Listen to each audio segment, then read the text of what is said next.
Halo para orang tua hebat, selamat datang kembali di Temu Kita. Saya Yeni Wulandari kali ini akan mengangkat topik terkait remaja dan relasi sosialnya. Tujuannya adalah agar Anda, para orang tua, bisa memahami siapa dan bagaimana remaja dengan relasi sosialnya. Oke, kita mulai ya. Nah, di masa pandemi seperti ini mungkin ada beberapa orang tua yang sudah merasa kesal ataupun frustasi terhadap tingkah dari remaja-remaja Anda ya. Nah, tingkahnya mungkin dari mulai susah dikasih tahu, nggak mau ngedengerin, ngebangkang atau memberontak, menjadi hal-hal yang akhirnya membuat para orang tua ini menjadi frustasi. Oke. Nah, kalau ini dibiarkan ya, komunikasi akhirnya semakin memburuk ya. Dan buruknya komunikasi akan membuat para remaja ini menjadi lebih jauh dengan Anda orang tua, dan akhirnya mereka mungkin akan dekat dengan orang-orang yang mereka anggap lebih nyaman ya. Bisa jadi orang tersebut adalah teman sebayanya. Tapi bagaimana kalau ternyata teman sebayanya malah memberikan pengaruh yang negatif ataupun buruk terhadap diri mereka? Waduh, bisa tambah pusing kita. Oke, patut ibu dan bapak ketahui bahwa remaja adalah fase yang sangat bergejolak gitu ya. Fase di mana terjadi perubahan yang cukup besar terhadap diri mereka.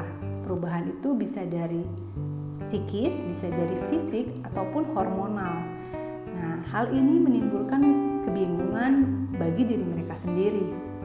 Selain daripada itu, hal lain yang mereka anggap sangat penting adalah relasi dan pertemanan. Merasa diterima terhadap suatu kelompok ataupun orang tertentu membuat mereka merasa nyaman dan aman. Nah, inilah hal yang biasanya mereka cari di masa-masa remaja.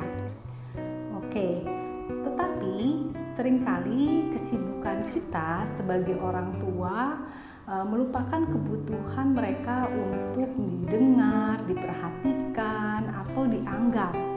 Ya, kita harus sadari bahwa mereka ini bukan anak-anak lagi loh. Suara mereka itu sudah lebih nyaring dan lebih bermakna.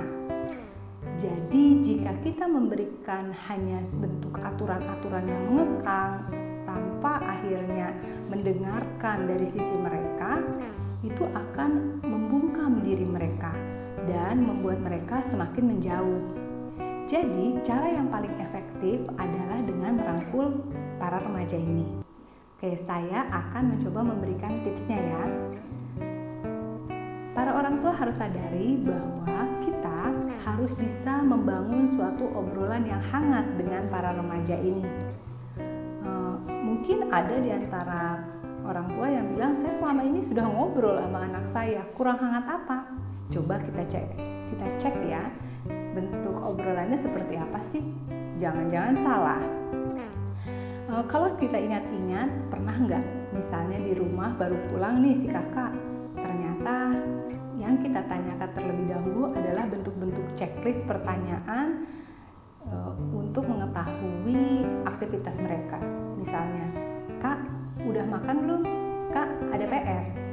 Kak, kamu udah mandi? Kak, kok kakak main gadget terus sih? Kerjain PR dong. Nah, memang benar ya, pertanyaan-pertanyaan itu adalah pertanyaan yang setidaknya ya membuat para orang tua mengetahui mereka itu sudah ngapain saja, mereka itu harus ngapain saja, dan itu membuat suatu kenyamanan. Akan tetapi kita harus sadar bahwa ternyata hal itu membuat mereka seringkali tertekan ataupun frustasi karena jawabannya pasti cuma ya, tidak, atau mungkin malah suatu bentuk hal yang membuat mereka akhirnya cemberut dan diam ya.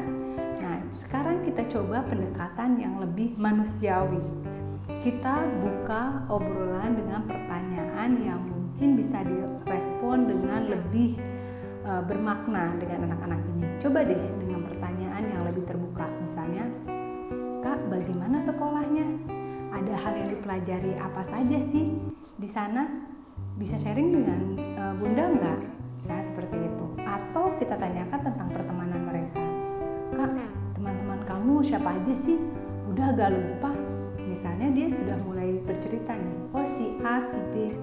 Nah, kita harus bisa merespon dengan pengalaman kita juga, sehingga nanti menjadi bentuk pengalaman di antara kalian berdua. Oh, si A itu orangnya agak pemalu.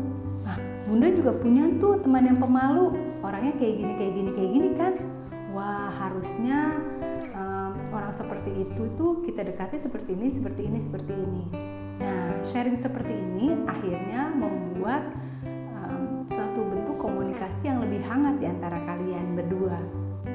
Oke, sekian sharing kita hari ini di sesi ini. Semoga bermanfaat. Ingat ya, sharing is caring. Jadi, mulai sekarang dekati anak Anda dengan lebih sabar dan bukakan hati untuk lebih mengerti. Terima kasih.